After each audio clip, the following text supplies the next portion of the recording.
I don't work for you no more.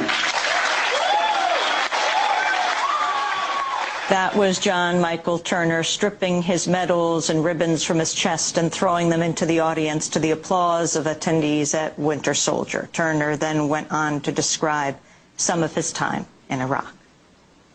On April 18th, 2006, I had my first confirmed kill.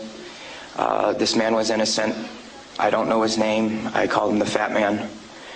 He was walking back to his house, and I shot him in front of his friend and his father. The first round didn't kill him after I had hit him up here in his neck area. And afterwards he started screaming and looked right into my eyes.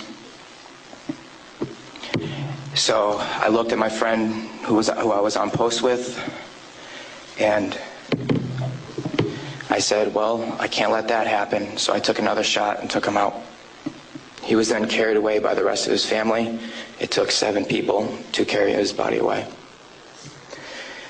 We were all congratulated after we had our first kills, and that happened to have been mine. My company commander personally congratulated me, as he did everyone else in our company. This is the same individual who had stated that whoever gets their first kill by stabbing them to death will get a 4-day pass when we return from Iraq.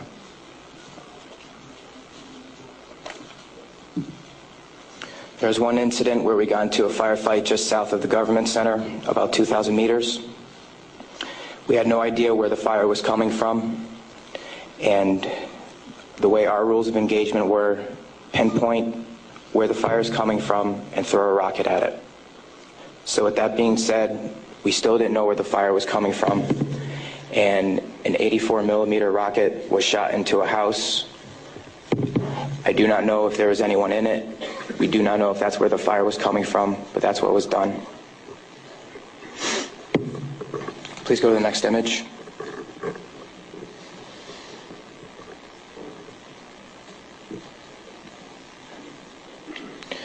This man right here was my 3rd confirmed kill. As you can see, he was riding his bicycle. Later on in the day, we went ahead and we had CBS Laura Logan with us, but she was with the other squad. And so she wasn't with us, so myself and 2 other people went ahead and took out some individuals because we were excited about the firefight we had just gotten into, and we didn't have a cameraman or woman with us. With that being said, anytime we did have embedded reporters with us, our actions would change drastically. We never acted the same. We were always on key with everything, did everything by the books. The man on the bike for about 10 minutes until we realized that we needed to leave where we were, and his body was dragged about 10 feet to the right of him, and his bicycle was thrown on top of him. Another thing that we used to do a lot was recon by fire, where we would go ahead and try to start a firefight if we felt threatened in any way, shape, or form. There's one particular incident where we were working with the Iraqi Army and the Iraqi Special Forces in downtown Ramadi, and with our squad and the Iraqi Army, there was also lieutenant colonels, majors, first sergeants, and sergeant majors. Sorry, sergeants major.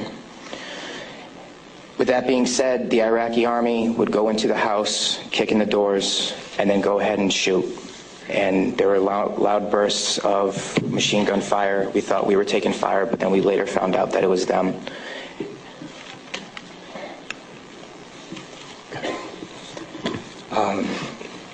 House raids.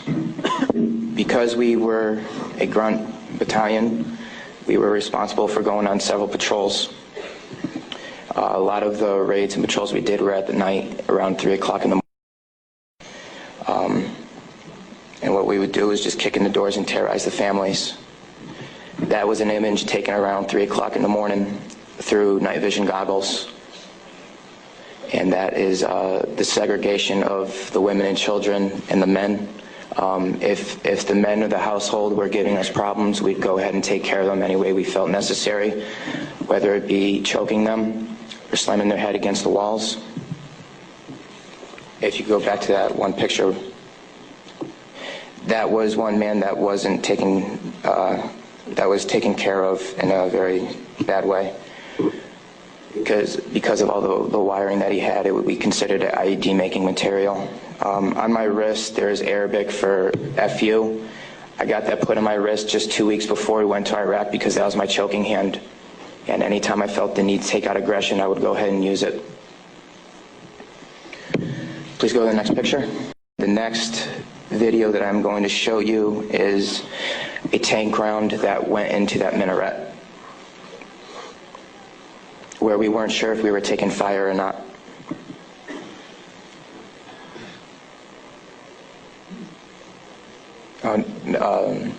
I'll talk about this one. This is after one of the guys in weapons company had gotten shot. This is a way that we would take out our aggression.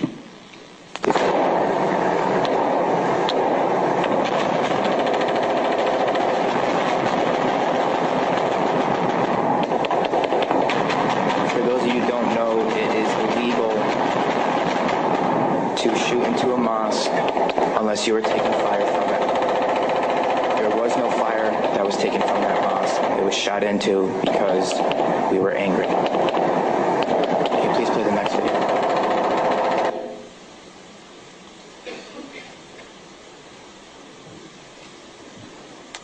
We are on ice cream, trying to suppress the blue and white minaret named Farimat al-Zahra.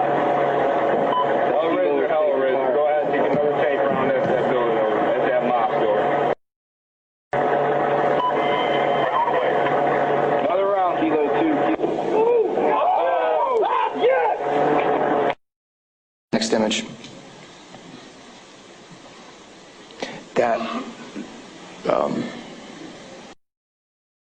With that being said, there's many more stories and incidents for me to talk about, although we don't have the time to.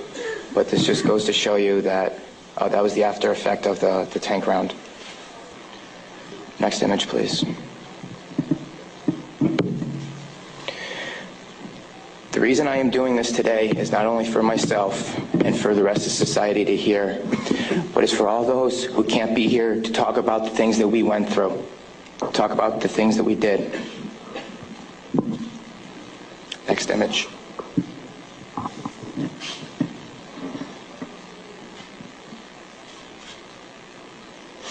Those 4 crosses and this memorial service were for the 5 guys in Kilo Company, 3rd Battalion, 8th Marines that we lost. Throughout our unit, we had 18 that got killed.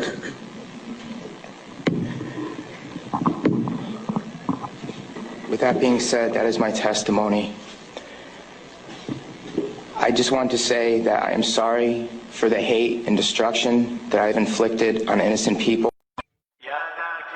يا ذاكر الأصحاب كن متأدبا واعرف عظيم منازل الأصحاب هم صفوة رفعوا بصحبة أحمد وبذاك قد خصوا من الوهاب.